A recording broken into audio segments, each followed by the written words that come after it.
स्पष्ट है, बंगाल के चुनाव में जो केंद्र सरकार ने हेराफेरी की, इलेक्शन कमीशन ऑफ इंडिया ने जिस प्रकार से एसआईआर शुरू में किया, और अंतर यदि आप देखें तो बहुत ही कम है। और हमारे पास सूचनाएं तो सब जगह से हैं कि किस प्रकार से सब रिग किया गया, हमारे कार्यकर्ताओं को, हमारे काउंटिंग एजेंट्स को बाहर भगा दिया गया, और शुरू से लेकर अंत तक जो बर्बरता हुई है उन सबों की पड़ताल की जाएगी और उसका रिपोर्ट तैयार किया जाएगा। इसीलिए फैक्ट फाइंडिंग टीमें बनी। उधर आंध्र प्रदेश के मुख्यमंत्री जो है उन्होंने जिस तरीके से कैश इंसेंटिव्स का ऐलान किया है, थर्ड चाइल्ड पे 30,000, चौथे बच्चे पर 40,000, उसे किस तरह? और ये तो बीजेपी से पूछिए आप, उनके घटक दल हैं। 2AB एक्स्ट्रा था, B तो खा गए ये लोग बिहार, A बचा है आंध्रा।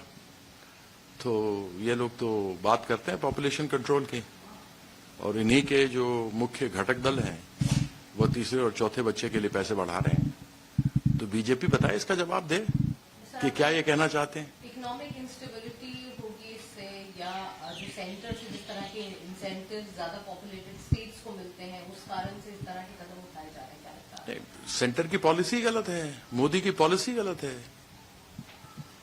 मोदी ने जो नौकरियां देनी थी, आज तक 24 करोड़ नौकरियां हो जानी चाहिए थी इन 12 सालों के अंदर। और अगर एक परिवार में आप 4 आदमी 5 आदमी भी समझे तो 125 करोड़ लोग का तो उद्धार हो जाता, सम्मान की जिंदगी जीते। आपने उनको आगे तो बढ़ाया नहीं, नौकरियां दी नहीं, महंगाई कम किया नहीं। इन सब के वादे थे आपके, विदेशों से काला धन लाना था, 15-15 लाख रुपए देने थे, आपने सब तो किया नहीं कुछ। तो इसमें दूसरों को क्या दोष देंगे आप?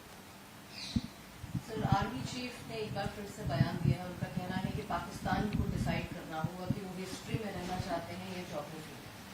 हम तभी भी जानना चाहते हैं कि सिंदूर, ऑपरेशन सिंदूर जो हुआ था वह रोका क्यों गया? आज तक जवाब प्रधानमंत्री ने नहीं दिया कि ट्रंप के कहने पर रोका गया था या उन्होंने रोका था, क्योंकि तो स्वतः स्पष्ट है कि ट्रंप ने सीज फायर के पहले ही ट्वीट कर दिया था। उसका तो जवाब दें।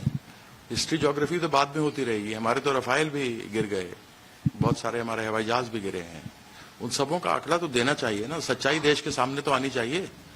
क्योंकि चैनलों पर तो हम इस्लामाबाद और पेशावर और लाहौर और कहां कहां पहुंच गए थे।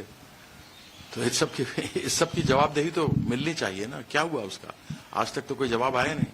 सर, एक और सवाल, सीबीएसई ने जिस तरीके से 2 लैंग्वेजेस जो है, हिंदी और संस्कृत, इनको मैंडेटरी कर दिया है, जो फॉरेन लैंग्वेजेस हैं, फ्रेंच, जर्मन, इन तमाम को ऑप्शनल लेने के तौर पर ऐड किया है, इनका एग्जाम भी नहीं होगा बोर्ड में। इस सरकार को मालूम ही नहीं कर क्या रही है। जो अष्टम सूची में है, जबान वही पूरी नहीं है सीबीएसई में। मैथिली कहां गई? मैथिली तो और तमिल 2 सबसे पुरानी भाषाओं में से है, क्योंकि अगर सतयुग के बाद त्रेता था तब रामायण हुई थी, यानी कि उस समय मैथिली भाषा थी, सीता मां वहीं की थी। उन्होंने मैथिली को भी छोड़ दिया है, वो भी साइड में कर दिया है। इनको खुद मालूम ही नहीं कि ये क्या करना चाहते हैं। ये हिंदी कहते हैं कि भाषा होनी चाहिए, जबकि उत्तर भारत में 90% लोग केवल अपना साइन करना जानते हैं, अनपढ़ हैं, और कहते हैं कि हम सब जगह पढ़ाएंगे। पहले अपने लोगों को तो हिंदी बढ़ा लो, सिखा लो, उसके बाद फिर लोगों के ऊपर थोपने का प्रयास करो। जैसे कि मैं सो रहा हूँ तो पिताजी को जगाना है मुझे, तो वो डायरेक्ट उठाने के बजाय, और हिंसा की परंपरा मेरे यहाँ नहीं थी सौभाग्य से, तो वो क्या करते थे कि उस कमरे में आ जाएंगे या बाहर से गुजरेंगे और चौपाई बोलेंगे, प्रात काल उठिके रघुनाथा मात पिता गुरु नावई माता। कभी कभी मैं गुस्से में उठ करके अरे पापा चरण स्पर्श किया और सो गया। मैंने कहा अब मत उठाना।